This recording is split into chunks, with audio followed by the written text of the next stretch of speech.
खरंच मी चुकले का? कशाला हवं आता हे जीवन? देशासाठी, महाराष्ट्राच्या मराठ्यांसाठी तुझं जीवन आहे आणि ते तू जगलंच नाही.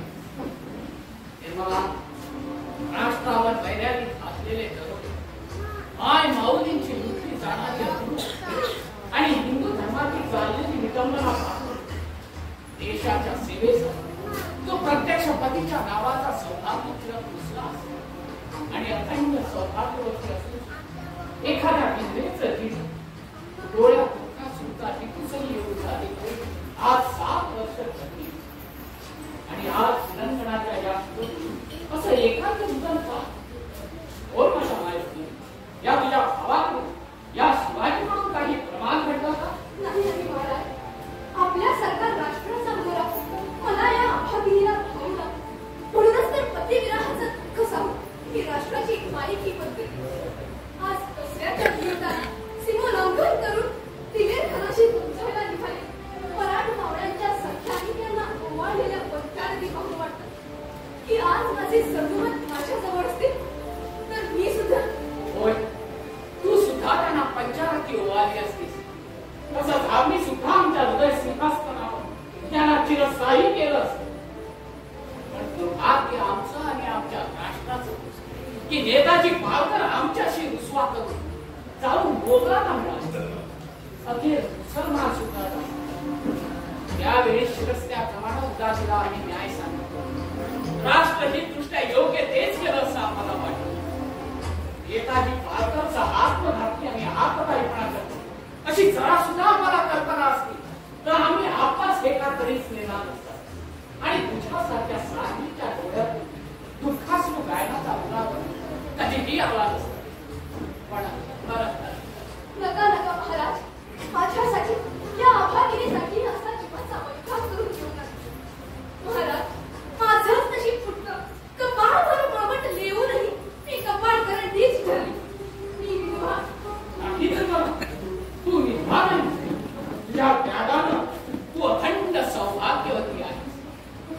पण मी मात्र आज वैधव्य होती. महाराज, होय माझ्या मायेची, मी राजा असून सुद्धा एकटा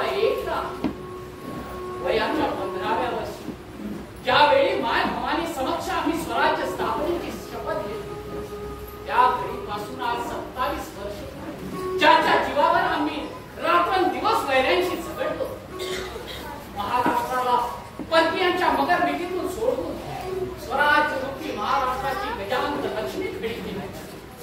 ते माझ्या जीवाभावाचे दोस्त, माझे पंचप्राण राष्ट्राच्या कामासाठी मला एकटा सोडून गेले.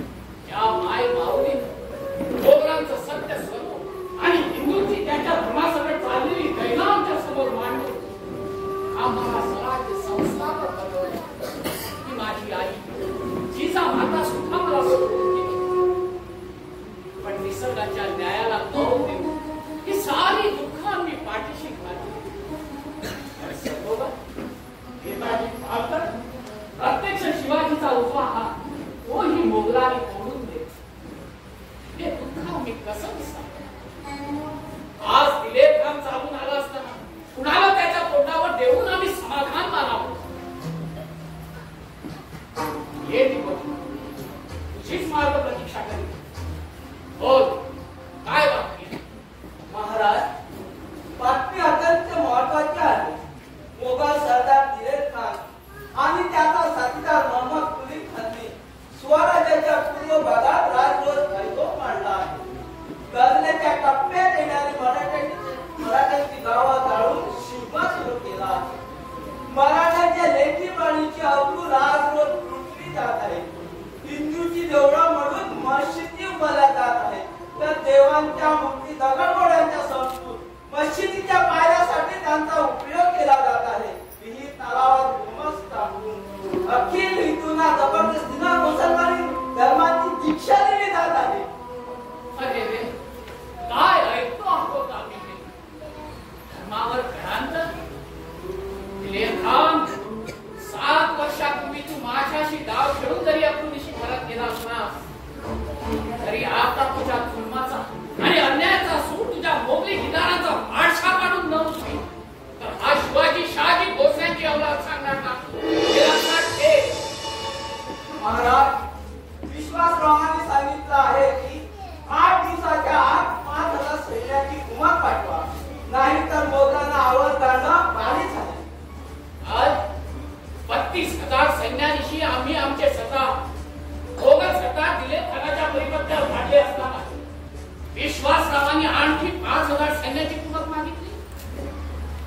आमच्याशी अनाशक्तावा शिंदे, शिर्के, माने, निंबाळकर हे मोगलावर चालून गेले.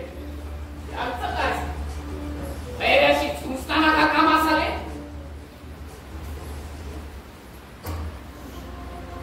नाही महाराज, शिंदे, माने, शिर्के, निंबाळकर जर देशाच्या कामी येण्या इतकं आमचं सद्भाग्य असतं तर महाराष्ट्राच्या हद्दीत मोगलांची काय होऊन राहण्याची काय मजा होती? काय महाराष्ट्राच्या बड मराठ्यांनी हातात काकणं घालून नामुष्कीचं दिनं करण्यासाठी पहिल्यांदा काट टाकवली. बोला विचारे, साफ साफ खुलासा होऊ द्या. महाराजांनी स्वराज्य स्थापनेची मुहूर्तमेढ डोळ्यापासून भोसले बरचट झाले आणि अव्वल 25 वर्ष आणि प्रत्यक्ष राज्यरोहण प्रसंगी सुद्धा ज्या मराठ्यांनी डोळ्यात तेल घालून भोसल्यांचा नक्षा उतरवण्यासाठी विरोधी प्रयत्नाची शिकस्त केली आणि अखेर भर धरली, ज्या मराठ्यांना छत्रपतीच्या दिव्य तेजानं दिपावलं त्याबद्दल सूट घेण्यासाठी सारे मराठे मोगलांना जाऊन मिळालेत महाराज. कोण हा अधपात आम्हा महाराष्ट्रीयांचा? दाजी, तुम्ही सांगितलेली बातमी खरी आहे ना? होय महाराज, दिलेर खानानं आपल्या सर्व सरदारांना मोहम्मद कुली खान कडून घेऊन त्यांना आपले गुलाम केले, आमच्या विरुद्ध कामास लावले. मोहम्मद कुली खाननं मराठा सरदारांना पिटवलं. आमच्या सर्व नेता सरदारांना पिटवण्या इतका हा बुद्धिमान सरदार या शिवाजीला शह देणार मोहम्मद कुली खान कोण? आज 27 वर्ष मोगलांशी आमचा संबंध आहे, पण कुली खानचं नाव आम्ही कधी ऐकलं नाही. महाराज, हा मोहम्मद कुली खान म्हणजे दुसरा तिसरा कुली नसून ते प्रत्यक्ष नेताजीराव पालकर आहे.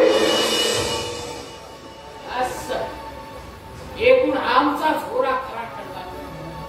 मोहम्मद कुली खान म्हणजे नेताजी पालकर. दादा दादा दादा काय सांगितलं तुम्ही? माझे नेताजी मराठ्याचे सर्वोत्तम म्हणजेच मोहम्मद कुली खान म्हणतात. जात धर्मावर लाथ मारून देशद्रोही झालेले पालकर म्हणजेच आमचा हिंदूंचा पहिले मोहम्मद कुली खान म्हणतात. दादा दादा खरं सांगता? होय का? हा पहा मला पालकरांकडून आलेला कविता. मी सुद्धा त्यांच्या पक्षाला जाऊन मिळावं पण 2000 वर्ष आणि 5 लाखाच्या जहागिरीची प्रत्यक्ष सदर.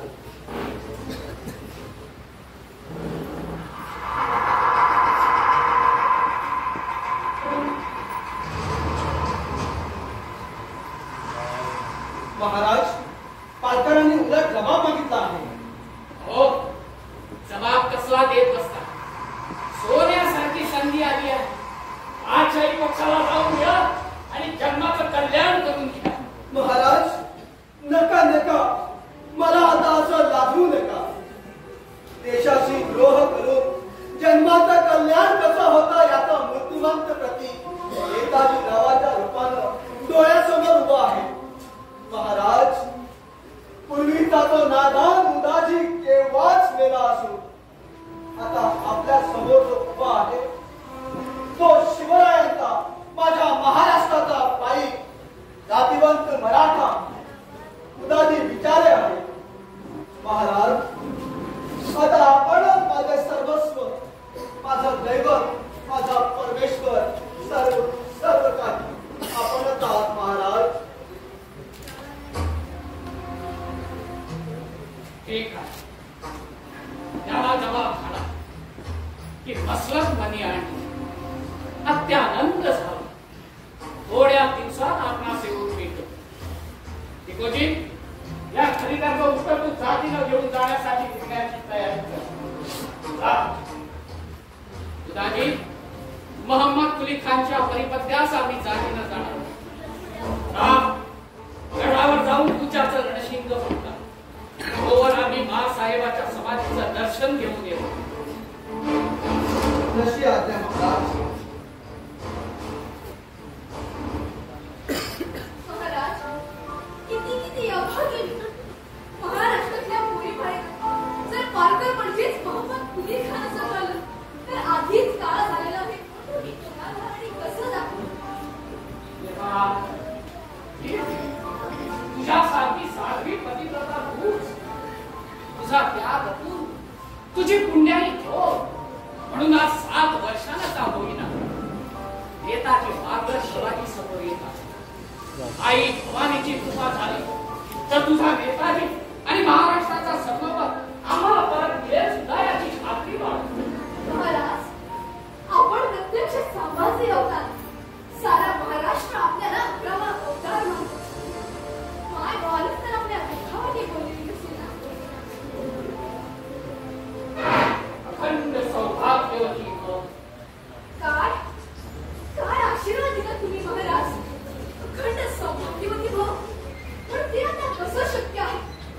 मुसलमान सरकाराची दुपत्ती पण मी अखंड सौभाग्यवती कशी. महाराज महाराज माझा अर्थ आहे. मला एकच भिक्षा द्या. छत्रपतींचा शब्द खरा करण्यासाठी मोगल सरदार मोहम्मद कुली खानाला कैद करून पुन्हा हिंदू करा. पुन्हा त्याला धर्मात घ्या. माझा कुंकू मला परत द्या. नाही तर त्या जनार्दनानं माझ्या सौभाग्यावर घाला घातला.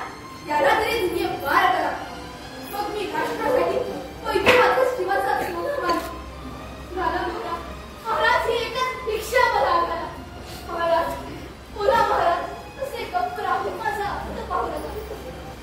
निर्मला, या मराठ्याच्या राजाने तुझ्या धर्मबंधूनं जो तुला शब्द दिला तो पूर्ण विचार करूनच दिला. आणि तुला पुन्हा एकदा वचन देतो की माझ्या पवित्र देशाच्या स्वातंत्र्यावर घाला घालणाऱ्या त्या दिलेर खानाला यापुढे तू नाही सापडेल. किंवा माझ्या मायच्या कपाळीचा मंगल मळवट एखादी मार्ग तुझ्या स्वाधीन.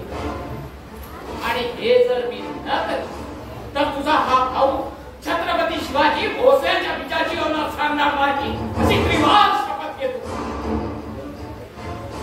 मला आता झालं ना तुझं समाधान. महाराज, धन्य धन्य की आपल्यासारखा भाऊ मला लावला. आई जिजामाता, धन्य धन्य तिचा पुष्प की तू शिवरायाला जन्म दिलास. मला वाड्याचं तोवर आम्ही महासाहेबांच्या समाधीचा